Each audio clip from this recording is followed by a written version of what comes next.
There are moments in Scripture when the spotlight seems to rest so firmly on one figure that everyone else fades into the background. Abraham is often read this way. He is the one who hears God's call, who leaves his homeland, who walks by faith into the unknown, and who receives promises that will shape the entire biblical story. Yet when we slow down and read the text carefully, verse by verse, we begin to notice that Abraham never truly walks alone. Along his long and uncertain journey, there are figures who appear quietly, sometimes briefly, offering protection, blessing, provision, or correction. They are not always central characters. Some appear only for a few verses. And yet, without them, Abraham's story would unfold very differently. Who are these figures? Why do they appear when they do? And what might their presence reveal about God, about humanity, and about the way divine purpose often unfolds through unexpected relationships? These questions invite us into a slower reading of Genesis, one that listens closely not only to God's direct words, but also to the subtle ways God works through others. As we trace Abraham's path, we will pay attention to these often overlooked allies, not to elevate them above the text, but to understand how Scripture itself presents them as part of God's providential design. This is Bible Scope, your place to find light, find truth, and find purpose. If this journey speaks to your heart, like the video and subscribe to walk through Scripture with us. The story of Abraham begins in Genesis 12 with a call that is both simple and demanding. Abram, as he is first called, is told to leave his country, his people, and his father's household, and to go to a land that God will show him. The promise attached to this command is expansive, blessing a great name, and the promise that through him all families of the earth will be blessed. The text does not tell us that Abram understands how this will happen. It simply tells us that he goes. Already, we notice something important. Abram does not leave entirely alone. He takes Sarai, his wife, Lot, his nephew, and all their possessions. Faith in Genesis is not depicted as isolation from human ties, but as movement within them. God's call reaches Abram personally, but its effects ripple outward. As Abram travels through Canaan, he builds altars and calls on the name of the Lord. The land is promised, yet not possessed. Famine soon drives him to Egypt, and here we encounter one of the first moments where another figure plays a crucial role in Abram's survival. The Egyptian pharaoh, though unaware of Abram's true relationship to Sarai, ends up acting in a way that protects Abram and sends him away with resources. This encounter is morally complex. Abram's fear leads him to deception, and Pharaoh is the one who suffers plagues because of it. Yet even here, God uses an outsider to preserve Abram's life and future. This pattern will repeat itself. God remains faithful to his promise, even when Abram falters. And often, the means of preservation come through unexpected hands. As Abram returns to the land, wealth has increased, and tension arises between his herdsmen and Lot's. Abram's response reveals his character. He offers Lot the choice of land, prioritizing peace over personal advantage. Lot chooses the fertile plain near Sodom, while Abram remains in Canaan. This decision sets the stage for future events, but it also shows that Abram's journey is shaped not only by divine encounters, but by human relationships and choices. Soon after, conflict erupts in the region. A coalition of kings wages war, and Lot is taken captive. Abram responds decisively, gathering trained men and pursuing the captors. It is after this military victory that one of the most mysterious figures in all of Scripture appears, Melchizedek.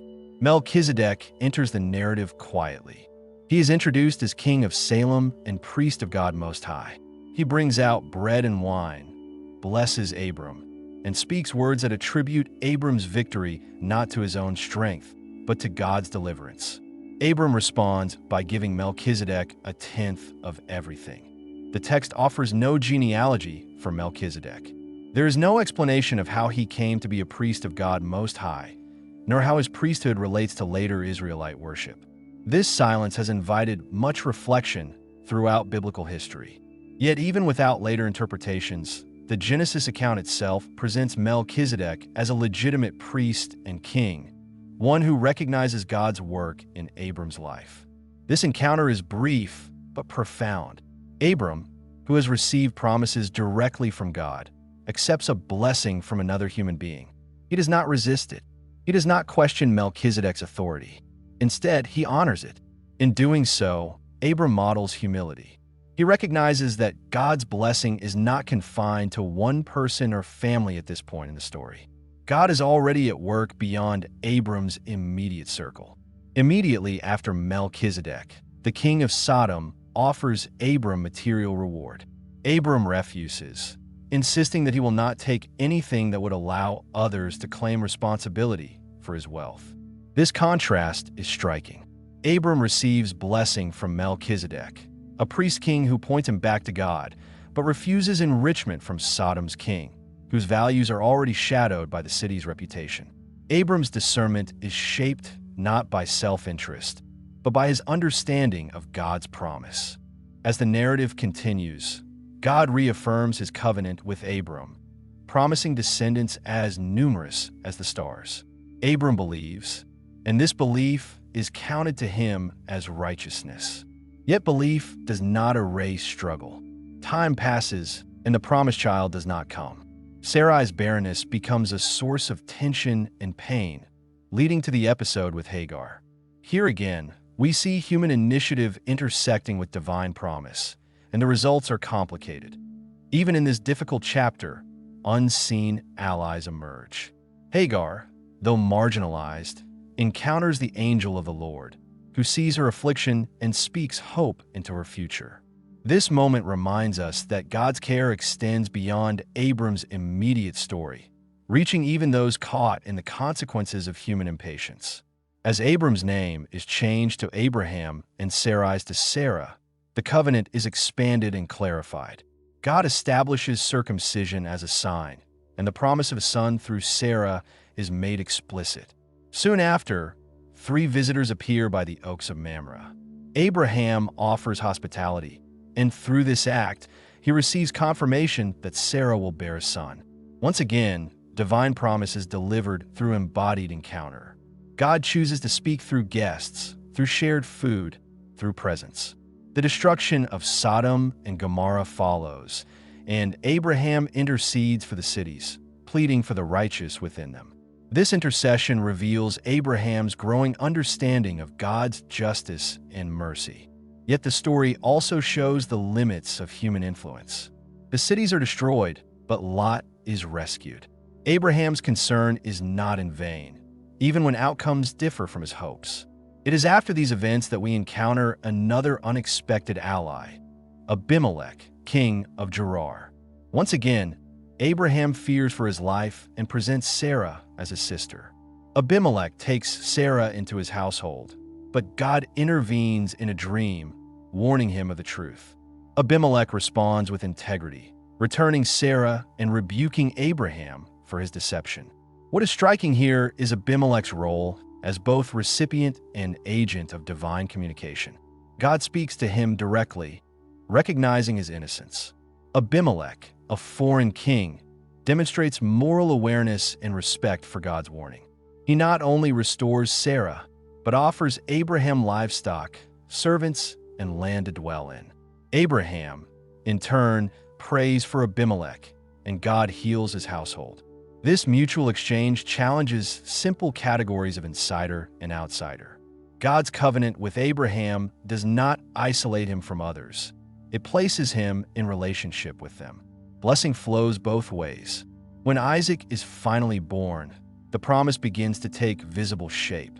Yet even here, relationships remain complex. Hagar and Ishmael are sent away, but God's care follows them. Abraham's story is never just about one lineage. It is about God's ongoing engagement with a fractured human family. Later, Abimelech appears again, this time seeking a covenant with Abraham. He recognizes that God is with Abraham in all that he does. The two make an agreement at Beersheba, marked by oaths and shared understanding. Once again, a foreign ruler becomes an ally, acknowledging God's presence and choosing peace over conflict. As we reflect on these encounters, a pattern emerges. Abraham's journey is marked by divine promise, but also by human cooperation.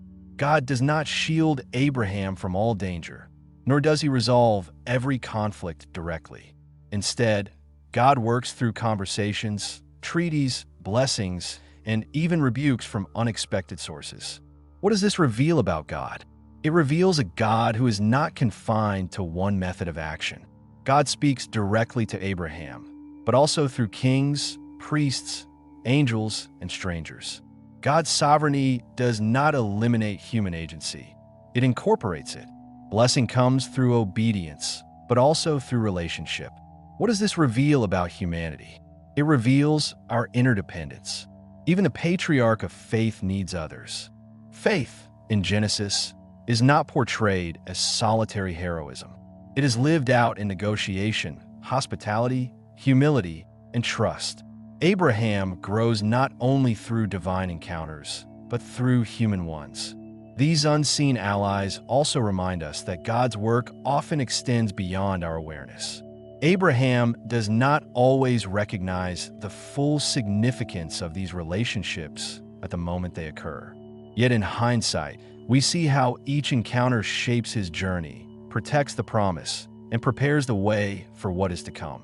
For readers today, this invites personal reflection.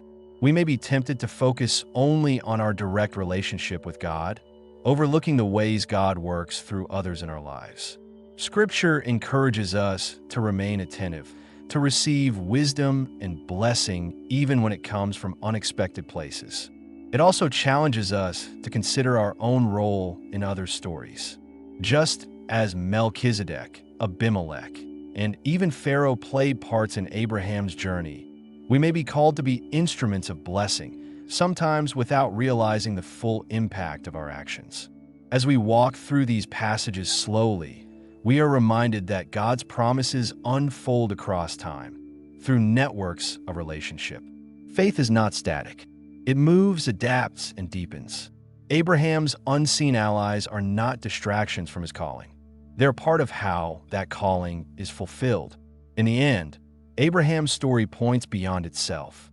The blessing promised to him is meant for all families of the earth.